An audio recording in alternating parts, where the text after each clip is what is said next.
Open your English textbook, Unit 2, Reading section, page number 12. Pay attention in your textbook and read along with me. Read the information. Fairs of Gujarat. Gujarat is famous for its colorful fairs. Fairs are for worship, culture, tradition, togetherness, trade and fun. Vautha Fair. Vautha Fair is held near Dholka in Ahmedabad. It falls on Kartik Purnima. Traders, farmers and families come here. People bring camels and donkeys to sell. Visitors see puppet shows, enjoy local music and eat tasty food. The fair is for trade and also for meeting people. It is one of the biggest animal fairs in Gujarat. Bhavnath Fair. Bhavnath Fair is held at Girnar Hills near Junagadh from one night before Mahashivratri to next 5 days. Many saints, sadhus and devotees of God Shiv come here. People take a holy bath and pray in the temple. There are shops with sweets, clothes and music items. The fair is for worshipping God Shiv and asking for blessings. It shows the spiritual faith of Indian people. Shamlaji Fair. Shamlaji Fair is held at the Shamlaji temple in Aravali. It falls in Kartik month. People come from Gujarat and Rajasthan. People used to travel by bullock carts and camels. They pray to God Vishnu in the temple. They also buy jewelry, clothes and crafts. The fair shows devotion, trade and animal travel. It connects the culture of Gujarat and Rajasthan. Madhavpur Fair. Madhavpur Fair is held in Madhavpur village near Porbandar. It starts from Chaitra Shukla Paksha Navami for 5 days. Villagers and devotees of God Krishna take part in it. The fair celebrates the marriage of Krishna and Rukmini. People do garba, sing songs and visit colorful shops.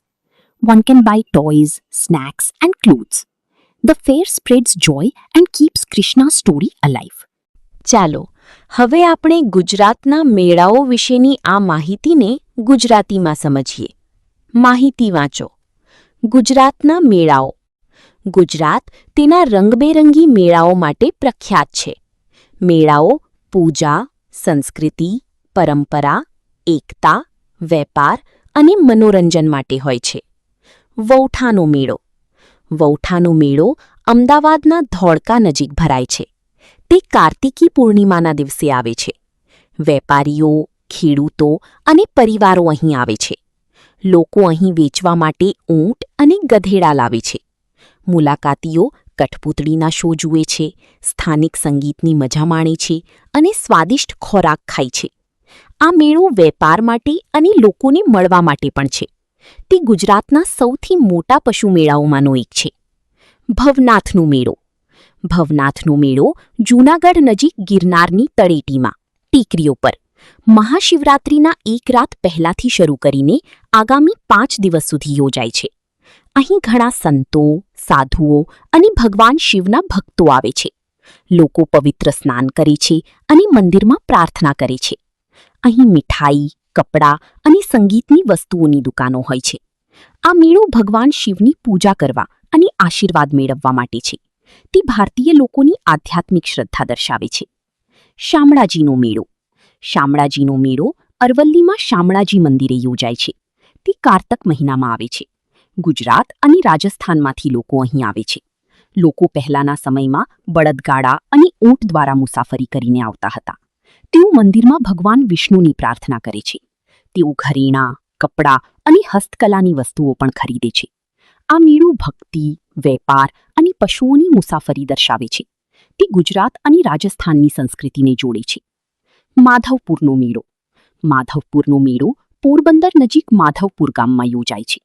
તે ચૈત્ર શુક્લ પક્ષ નવમીથી 5 દિવસ માટે શરૂ થાય છે. ગ્રામજનો અને ભગવાન કૃષ્ણના ભક્તો તેમાં ભાગ લે છે. આ મેળો ભગવાન કૃષ્ણ અને રૂકમિણીના લગ્નની ઉજવણી કરે છે. લોકો ગરબા કરે છે, ગીતો ગાય છે અને રંગબેરંગી દુકાનોની મુલાકાત લે છે. અહીંથી રમકડા, નાસ્તો અને કપડાં ખરીદી શકાય છે. આ મેળો આનંદ ફેલાવે છે અને કૃષ્ણની વાર્તાને જીવંત રાખે છે. ચાલો હવે આપણે આ માહિતીમાં આવેલા અપરિચિત શબ્દોના સ્પેલિંગ, ઉચ્ચાર અને અર્થ જોઈએ.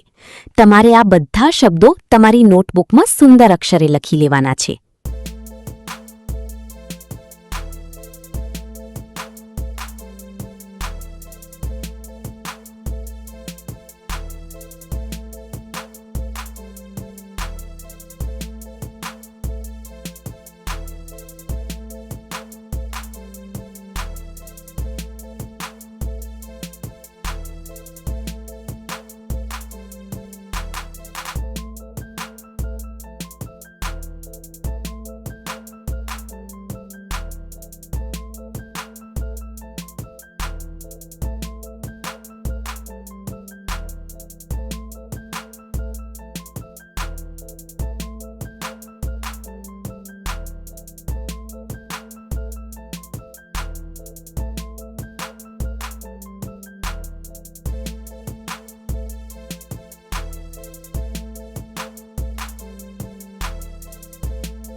જો તમે હજુ સુધી એક્યુરેટ લર્નિંગ ચેનલને સબસ્ક્રાઇબ નથી કરી તો ચેનલને સબસ્ક્રાઇબ કરી દો, બેલ આઇકનને હિટ કરી નોટિફિકેશનના ઓલ ઓપ્શન પર ક્લિક કરી દો જેથી નવા વિડીયોના અપડેટ્સ રેગ્યુલરલી મળતા રહે.